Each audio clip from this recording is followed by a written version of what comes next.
Was practicing two days ago, and I just felt like a really sharp pain in my knee. I was serving actually, and I just literally couldn't go on. I came off the court. I did a lot of treatment for it, and I was like, I just fought through it and just kept trying to stay positive. And then this morning, I just was like, it was difficult for me to even bend my knee, and I thought, okay. I mean, if you can't really bend, then, you kind of have to Right, be smart. be smart about it. And it's funny. I feel like if I had 48 hours, I would be fine. And that's what really is so disappointing about everything. Not only about the fact that I'm not able to compete here, where I really, decided 4 months ago just to kind of to be here. And I think that more than anything is really disappointing. But on the bright side, I just need a little time for it to just get better. But you've had time to process how you felt when you walked out on the court after 14 years, and you've had a little bit of time. Can you tell us now how you felt about that moment? Yeah, it was amazing. It was a really amazing feeling. I was so nervous. When I began this journey not too long ago, I thought that I didn't know what to expect. I remember sitting at my house in LA thinking, I don't know, what was I thinking? Maybe I shouldn't have done this. I'm so nervous. Like, what if I walk out on the court and it's not a warm reception? But I think the fans here have gone really beyond and made me feel so comfortable. Even just walking around town, everyone's like, welcome back. And, it made me just feel overwhelmingly supported at this event. So I'm so happy that I was able to. Well, you know what? The reason they went beyond is because you went beyond. You handled everything with your grace and your class. And, Thank you so much. it was amazing to hear you say at the beginning of the tournament that you felt that you didn't even need to win the trophy. And watching you all these years, we know how competitive you are. I'm very so to hear you say that was a pretty big that deal. That was a first. Yes, and maybe next the last. Time, then the last. Right.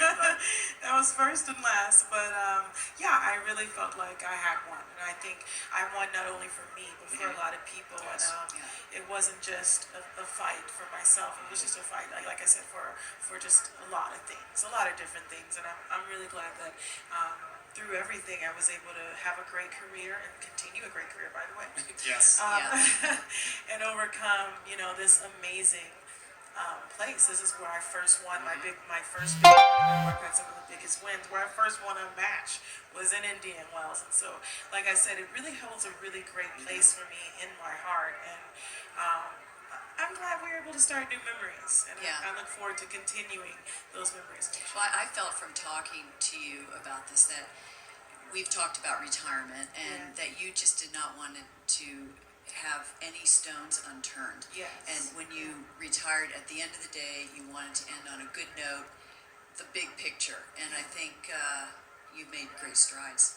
I think so, yeah. And for me, it's not really what you do on the court. It's who you are off the court and what you're able to accomplish off the court. And obviously, winning championships does create legends. But for me, it's really just about inspiring that next person, that next individual. And that's what, why I was here to play such good tennis. So maybe I can inspire someone to play good tennis or to be a better person. And I think really that's what it all is about. I think you could inspire a lot of people to forgive as well. Yes, and that's really important. We're all human, exactly. We all have to forgive. We all make mistakes. And no, we don't. It's so important. Not Chris. She never makes a mistake. I just have one last question about, does this injury concern you at all? I mean, does it make you maybe consider shortening your schedule a little bit, or restricting your schedule? Yeah, absolutely. It definitely does make me consider to relook at my schedule. And this year I was like, I probably should play a little bit less.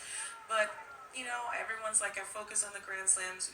You need to focus on the Grand Slams. But honestly, I wouldn't be who I am if it wasn't for tournaments like Indian Wells and all the other tournaments that surrounds the Grand Slam. Because I kind of need to win those to get confidence in order to win the Grand Slam. So it's really like a double-edged sword. Like I really think maybe it's going to be important for me to play these events as well and still have that focus, but I just have to see what's the best way that I can do that. Well, you've certainly been an amazing supporter of the tour the last couple of years as well. So we hope to see you back in Miami, but more importantly, get yourself healthy, and thank you for all you did for a lot of people. Thank you.